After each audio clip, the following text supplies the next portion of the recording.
A lot of recipes call for roasted red peppers as an ingredient. You can buy them in a store in a little jar, which makes for a very quick and easy meal, or you can roast the peppers yourself really easily. I'm going to talk about 3 different ways of roasting red peppers at home.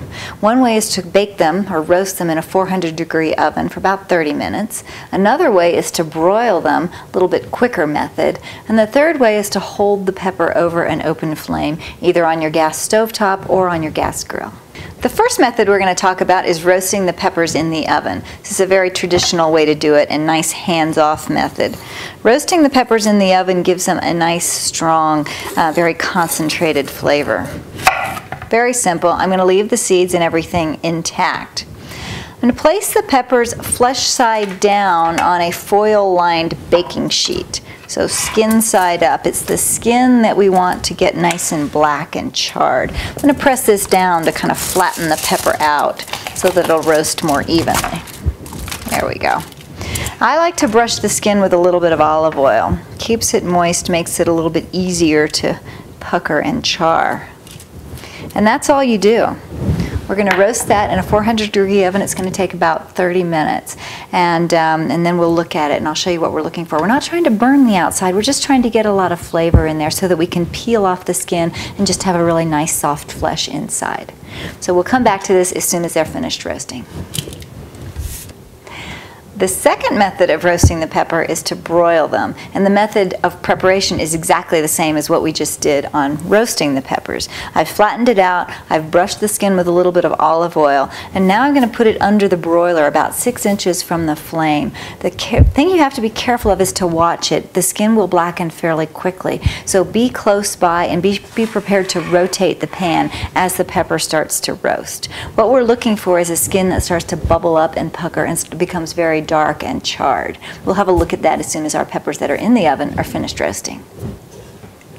Okay, the third and final method that we're going to talk about today for roasting peppers is to hold the pepper over an open flame. I'm just going to use my gas stove top. I'm taking the grill part off. We need to get right on top of the flame, and I'm going to turn it up high.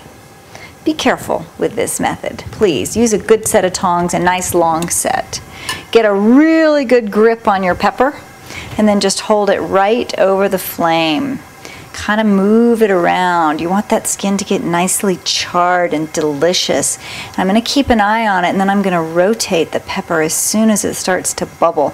I want it to get nice and roasted evenly as much as I can all around. Oh, you can start to smell it. It's going to hiss and spit a little, and then all of a sudden the aroma will come out.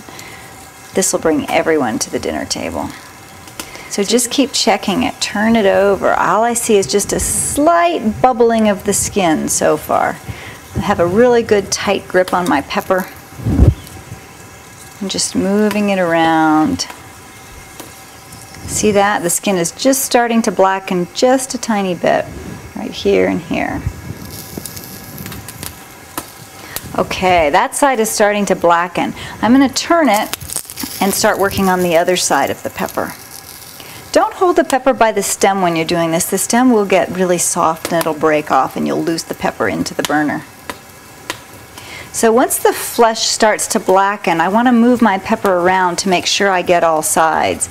I'm going to put it down and I'm going to turn it, and I'm going to move my tongs to the blackened part of the pepper, and I'm going to continue roasting on the other sides.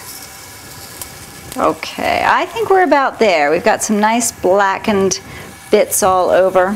It's not going to get quite as even because of the surface of the pepper isn't quite as even. But this is going to give us some good, delicious roasted flavor once we peel off that skin. See how nice and bubbly and charred that is? Delicious. These are the peppers that I've roasted in the oven at 400 degrees for about 30 minutes. Now, regardless of which method you use to roast the peppers, this step is the same.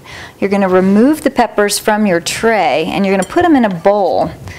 This helps the peppers steam, and it'll help make it a lot easier to get the skin off when they're cool.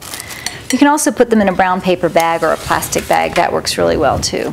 I like to put them in a bowl, and then I just cover them with some plastic wrap, nice and tight, make a good seal, and then I leave them until they're cool enough to handle. Now that the peppers are cool enough to handle, I'm going to take them out of our bowl where they've been steaming. And I'm going to peel off the skin, this nicely blackened bit. Usually using your fingers works really well. If the skin, see how that is, that beautiful soft flesh underneath, we're going to discard the blackened skin and also the seeds. If you have a little bit of difficulty getting the skin off, sometimes the back of a knife can help you scrape it off, and that certainly helps you get rid of the seeds. So I'm going to peel off the skin and just chop up the flesh for use in all of my favorite dishes. Oh, it smells delicious. Don't ever run this underwater to try and get rid of any little bits of blackness or skin or seeds. If you run it underwater, the flavor tends to run away too. Once you've removed all of the skin and all of the seeds, just chop it up nicely based on whatever size you need for the dish that you're doing. This is a delicious condiment to just about anything, and it's really good for you too.